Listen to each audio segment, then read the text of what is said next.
চর্চা করবা, বিদ্যা চর্চা করবা, তখন আমি তোমার জিহ্বার বজ্রে বসবাস করব। এখন এই আশীর্বাদ যদি মাতা সরস্বতী দেয় কেশব পণ্ডিতকে, তাহলে কেশব পণ্ডিতের সামনে বাবা কোনো পণ্ডিত এসে আর দাঁড়াতে পারবে না। সারা ভারতের চর্চা হয়ে গেছে, প্রচার হয়ে গেছে যে কেশব পণ্ডিতকে স্বয়ং বিদ্যার দেবী আশীর্বাদ করছে, যে তার জিহ্বার অঙ্গে স্বয়ং বিদ্যা সরস্বতী অবস্থান করবে। কাজ সেরেছে, তার সামনে কোনো পণ্ডিত দেওয়া যাবে না। কেশব পণ্ডিত তিনি সমগ্র ভারতবর্ষ বাবা দিক বিজয় করবার জন্য বেরোচ্ছে। এখন বিজয় করতে করতে সমগ্র রাজ্য বাবা জয় করতে করতে করতে তার সামনে আর কেউ দাঁড়ায় না, যেই দাঁড়ায় সেই পরাজিত। ওই যে জিহ্বাতে বাবা সরস্বতী বিদ্যা ভরপুর আছে বাবা, কেউ তার সামনে এসে দাঁড়ায় না। এখন চারপাশে বাবা জয় জয় গান কেশব পণ্ডিতের। আর কাশ্মীর সারা ভারতের মধ্যে সর্বোচ্চ স্থান, ওই যে একটু কেশব পণ্ডিতের একটু রঙ্গ, যে বিদ্যার দেবী তার জিহ্বার অঙ্গে, কেউ তার সামনে এসে দাঁড়ান। আমার মতো পণ্ডিত সারা ভারতে নেই। এরকম ঘুরতে ঘুরতে ঘুরতে ঘুরতে নবদ্বীপে চলে এসেছে। এখন যে নবদ্বীপে এসেছে, এখন নবদ্বীপে আসার পরে নবদ্বীপের যে আর যারা যারা পণ্ডিত ছিল বাবা, তারা আর কেশব পণ্ডিতের সামনে আসে না। আসতেই তো হেরে যাবে, আর আমার নবদ্বীপ সর্বনিচে চলে যাবে, কাশ্মীর উঁচুতে উঠে যাবে না। কোন পণ্ডিত কেশব পণ্ডিতের সামনে দাঁড়ায় না। যেই তো সামনে দাঁড়ায় না, ওই কেশব পণ্ডিত করছে কি, ঘুরতে ঘুরতে নবদ্বীপে ঘুরতে ঘুরতে ঘুরতে ঘুরতে ওর হরিবল চলে এসেছে বাবা গঙ্গার পাড়ে। এখন যে গঙ্গার পাড়ে এসেছে, গঙ্গার পাড়ে এসেই দেখতে পাচ্ছে এক পণ্ডিত কিছু বাচ্চাদের পাঠশালায় শিক্ষাদান করছে। এসব পণ্ডিত চিন্তা, ওই তো এক পণ্ডিত পেয়েছে, যাই ওনার সঙ্গে গিয়ে তর্ক প্রতিযোগিতা। হরে এসব পণ্ডিত ঘুরতে ঘুরতে ঘুরতে ঘুরতে বাবা হরে কৃষ্ণ ওই গঙ্গার পাড়ে এসে, আর গঙ্গার পাড়ে ওই বাচ্চা শিশুদের বাবা মানে কৃষ্ণ ছাত্রছাত্রীদের ওখানে ব্যাকরণ শিক্ষা পাঠ দান করাচ্ছিল বাবা স্বয়ং নিমাই পণ্ডিত।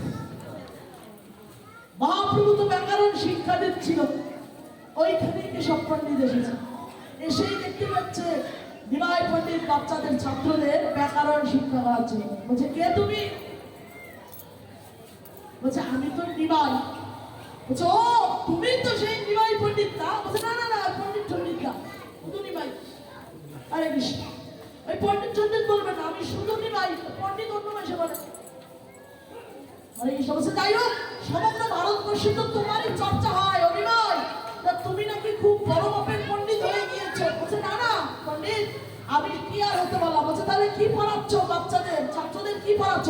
বলছে পণ্ডিত আমি আর কি পড়াবো, এই ছাত্রদের একটু ব্যাকরণ শিক্ষা পড়াচ্ছি। হরে কৃষ্ণ, যেই মাত্র বলছে ব্যাকরণ, হরে কৃষ্ণ, সব পণ্ডিত মুখটা একটু বেঁকিয়ে বলছে ও ব্যাকরণ, অত শিশু শাস্ত্র, মানে ওনার কাছে তা কোনো মনেই হয় না। ব্যাকরণ শিক্ষা কেশব পণ্ডিতের কাছে কোনো কিছু মনেই হচ্ছে না। ব্যাকরণ তা তো শিশু শাস্ত্র, তার জন্য তোমার এত নাম সারা ভারতে। আর মহাপ্রভু বলতেছে পণ্ডিত ওই শিশু শাস্ত্রই বা পড়াতে পারি কই, তাও তো ভালোভাবে পড়াতে পারি না। মহাপ্রভুর তো দীনতা, আর তার ভিতরে তো অত্যন্ত অহংকার।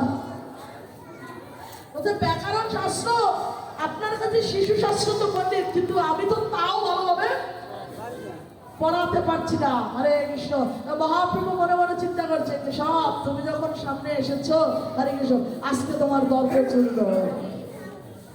মহাপ্রভু কেশব পণ্ডিতকে বলছে ও কেশব পণ্ডিত, আপনি যখন স্বয়ং আমাদের কাছে কৃপা করে এসেছেন, তার সম্মুখে তো প্রবাহ হরি গঙ্গা, তা আপনি একটু কৃপা করে এই গঙ্গার মাহাত্ম্য আমাদেরকে শ্রবণ করা,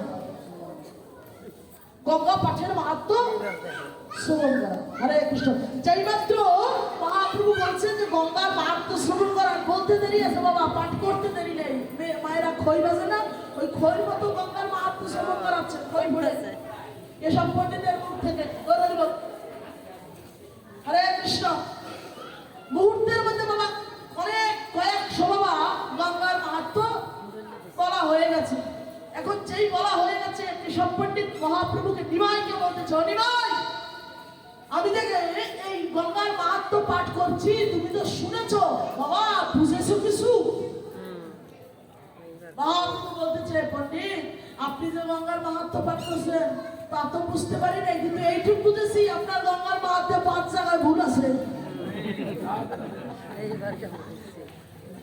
আপনি যে পাঠ করেছেন তা কিছুই বুঝতে পারিনি, ওই সামর্থ্য স্পর্ধা আমার নেই, কিন্তু এইটুকু বলতে পারি যে আপনি যে গঙ্গা মাহাত্ম্য পাঠ করলেন তার 5 জায়গায় ভুল আছে। যেই মাত্র ভুল ধরিয়ে দেয় বাবা হরে কৃষ্ণ, সঙ্গে সঙ্গে কেশব পণ্ডিত বলে কি, সারা ভারতবর্ষ আমি জয়লাভ করে এসেছি, দিগ্বিজয়ী পণ্ডিত, কেউ আমার ভুল ধরতে পারে না। তুমি সামান্য নিমাই পণ্ডিত আমার গঙ্গার মাহাত্ম্যে ভুল ধরলে, কোথায় ভুল আছে কোথায় দেখাও। হরে কৃষ্ণ।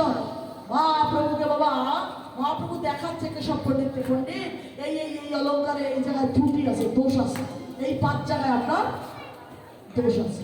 আরে কৃষ্ণ। এখন কেশব পণ্ডিত তিনিও তো জ্ঞানী, সূত্র যদি ভুল হয় অঙ্কতে আপনি ভুল হইবে, তা তিনি বুঝতে পেরেছেন যে ভুল আসলেই হয়েছে। আরে কৃষ্ণ। এখন এই ভুল হয়েছে, আসলে তো ভুল অস্বীকার করার উপায় নাই তো, দুই সাইড এটাই তো হইবে। মানে আমি যদি বলি পাস, উনি তো বলছে পাস, এখন উনি তো দেখছে আসলেই হয়েছে ভুল, এটা তো আর অস্বীকার করার মতো নাই। তবে তিনি আসলেই দেখছে সত্যি তো এই অলঙ্কারে এই জায়গায় ত্রুটি হয়ে যাচ্ছে, 5 জায়গায় মহাপ্রভু আঙুল দিয়ে দেখিয়ে দিচ্ছে আপনার এই 5 জায়গায় অলঙ্কারে ভুল আছে, ব্যাকরণ। এসব পণ্ডিত কি করবে, মাথাটা নত হয়ে গেল না? মাথাটা নত হয়ে বা ওই মুহূর্তে স্থান ত্যাগ করছে,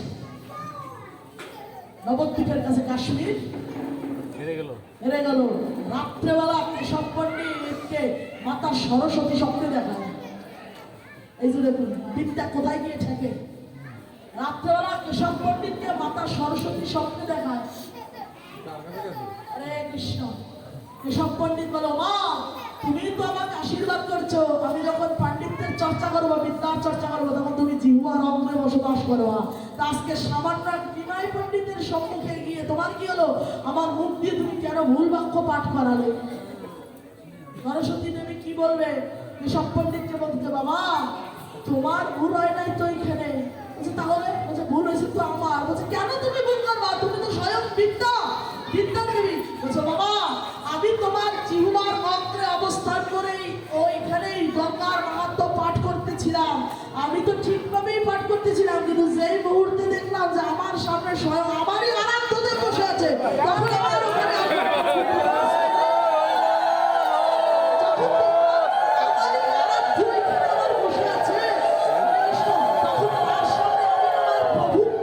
আমার বিদ্যা চর্চা করতে গিয়ে আমি এমনিতে ভুল করে